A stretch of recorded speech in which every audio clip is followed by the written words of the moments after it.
Hey guys, Kamaya Tarpley here, and today we are going to talk about why I left my job. Shocker.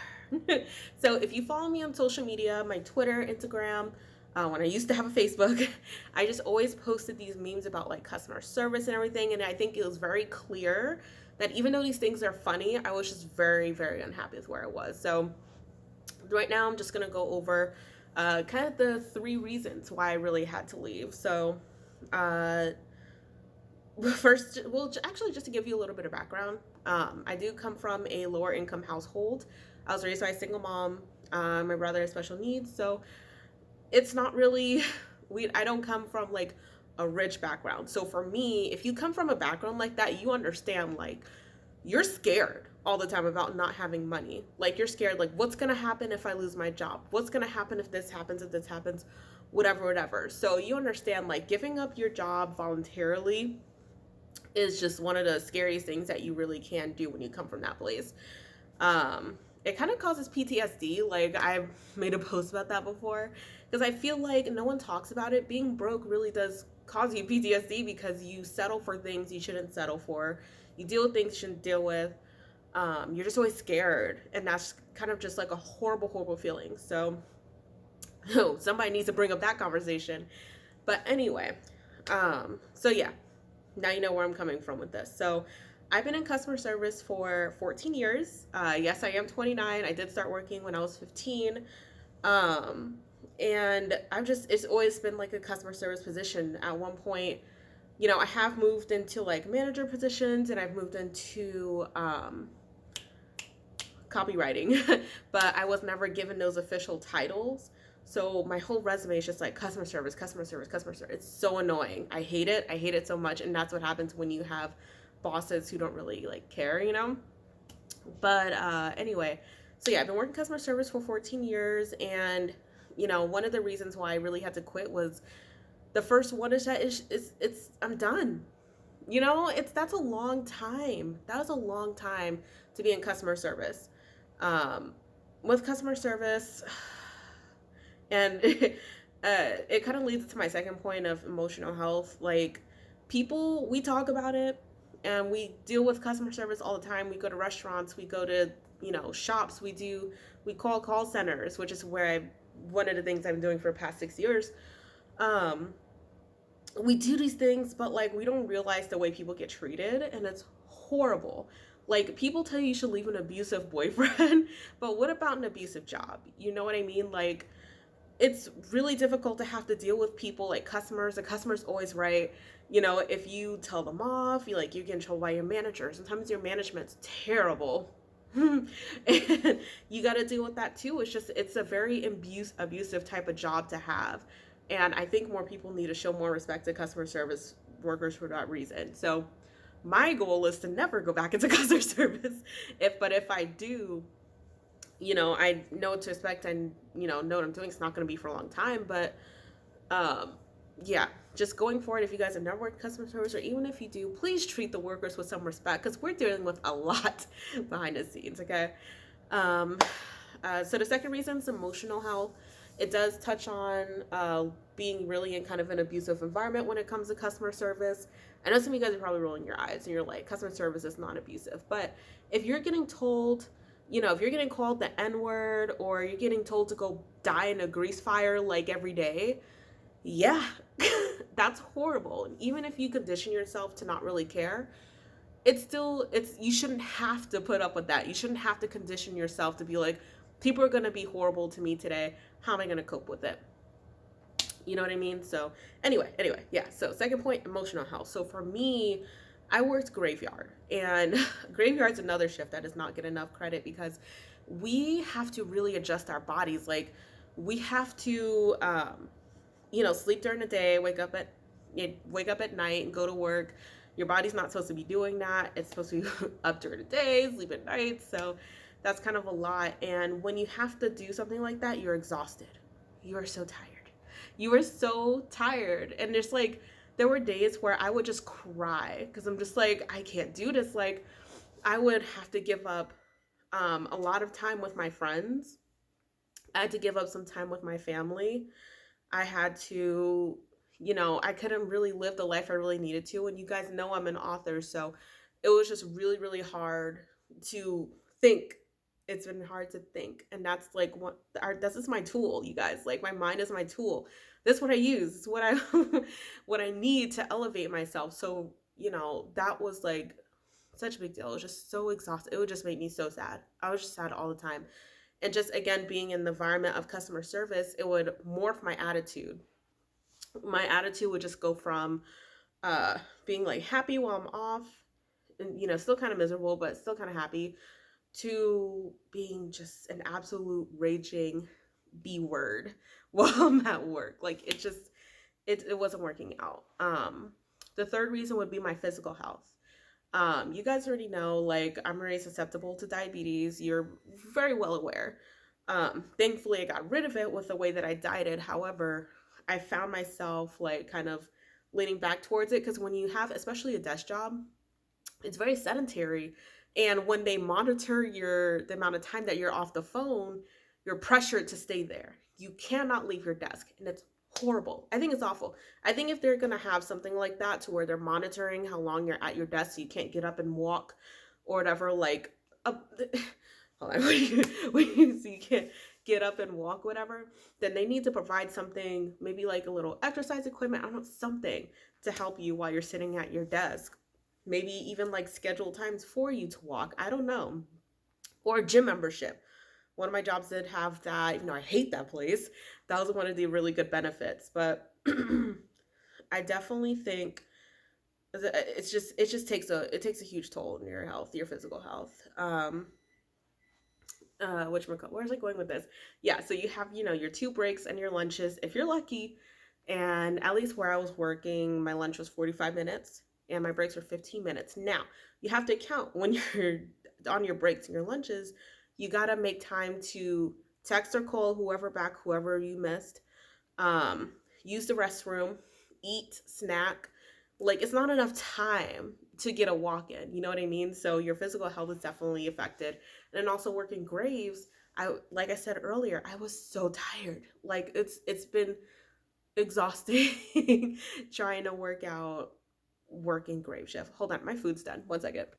Sorry, had to get my food. So that microwave noise was beeping and it was getting on my nerves. So, um, what I kind of also want to lead into is, I'm going to tell you guys when I decided to leave my job.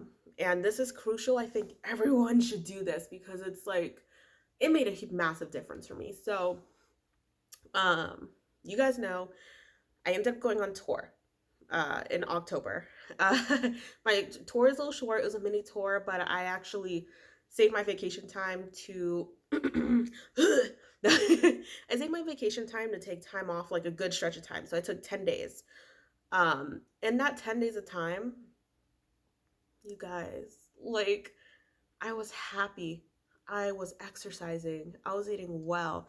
I was writing. I was it's just it gets me so emotional, because that was like the truest moment that I needed to leave ASAP. I also am going to go over the moment where I realized, like, I do got to go, but that was the moment where I just realized, like, you gotta make a change. Like, you have to leave, because it's really affecting every single part of your life. And I'm one of those people who don't believe in taking their work home unless it's something, your own business, like my business, it's wherever I am. So, yeah, I'm definitely one of those people, like, don't take your work home. But my work was home. It was in my body. It was in my mind. It was affecting me. And that was just not okay. But at least, and I'm going to say this, and other people may feel how they feel about it, but, like, for me, that was when I decided when I wanted to leave, like the actual time period. But I decided I needed to leave. I didn't have a date in mind at first, but when I really sat down and thought about where I was working, right? So aside from just being in customer service in general, it kind of sucks. But the company that I work for, a while back, we lost someone. Um, and it was, intentional. And, they passed away. And, like, instead of offering like mental health services or stepping up the way they treated us, my job at the time decided to get worse. They got worse. And for me, that meant something. Like, that really meant something because I was not close to this person who passed away. I really wasn't. But, I do look at the way people respond to things. That's like my biggest thing. I looked at responses. And the way my company responded was just, it was horrible. And I don't think they're ever going to look at it that way because they're going to look at it as it was just him. He was the only one with the problem. But you got to take into account, we're here at least 40 hours a week. I know he pulled a lot of overtime. I pulled overtime. Everyone at that job pulls overtime. So you're there most of your life. And you're not going to help make sure that we're okay. You don't care if we're okay. You just care if my body's in the seat. That was the real turning point for me. And like my coworkers and I would talk about it all the time, like, things are not good, we gotta leave, whatever. But we're everyone basically started dropping one at a time. But that's pretty much like the real like settling thing for me, where I was like, I gotta go. Because companies, they don't really look at you as people. They really look at you as like a number. You can be easily replaced. Oh, and today was actually my last day, but only one person in management said good luck, whatever. No one else said anything. Like my coworkers who I actually work with every day, they of course said bye. They gave me hugs. They did like little cake and pizza for me. It was super dope. I love them for it. Some of them I'm definitely going to make sure to stay in contact with after leaving, but my managers did not care. They didn't say bye. They didn't say good luck. They didn't send me any type of email. And it's the best part about that is I am one of two people who had consistent attendance in the past 3 years. So I was one of the only people who showed up every single shift for 3 years. And you couldn't even say good luck. Like, high key, that's trash. That's absolute trash.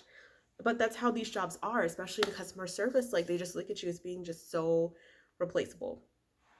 So one of the resolutions that I made earlier this year to myself, I know it's a little long, sorry guys, if you're still keeping up with me, thank you, appreciate you. But one of the resolutions I made for myself this year, well, obviously, if it's a resolution, you know what I did at, was to put myself first.